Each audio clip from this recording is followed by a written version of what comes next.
MSU केलक प्रांतीय प्रशिक्षण शिविर के आयोजन। दरभंगा में भेल आयोजन। दरभंगा, मधुबनी, समस्तीपुर, सहरसा के सैकड़ों कार्यकर्ता भेला शामिल।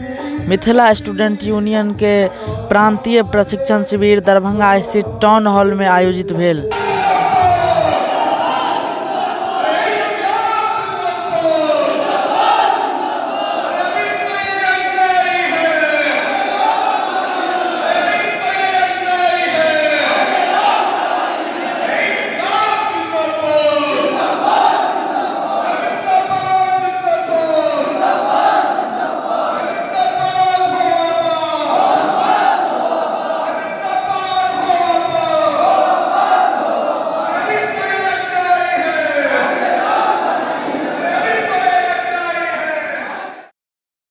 प्रशिक्षण शिविर के उद्घाटन दीप प्रज्वलित क मिथिलावादी नेता अविनाश भारद्वाज, संस्थापक अध्यक्ष अनूप मैथिल, जीव सदस्य आ शिक्षा समिति के अध्यक्ष सागर नवदिया, संतोष साहू इत्यादि केलनि।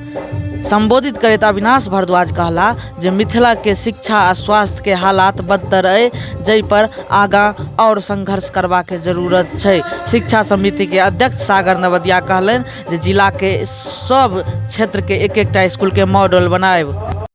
कार्यक्रम के doctor Ashok Jha, professor Uday Shankar Mishra, doctor Vidyanath Jha इत्यादि संबोधित केलनि। कार्यक्रम के संचालन गोपाल चौधरी आ धन्यवाद ज्ञापन अमित ठाकुर केलाह।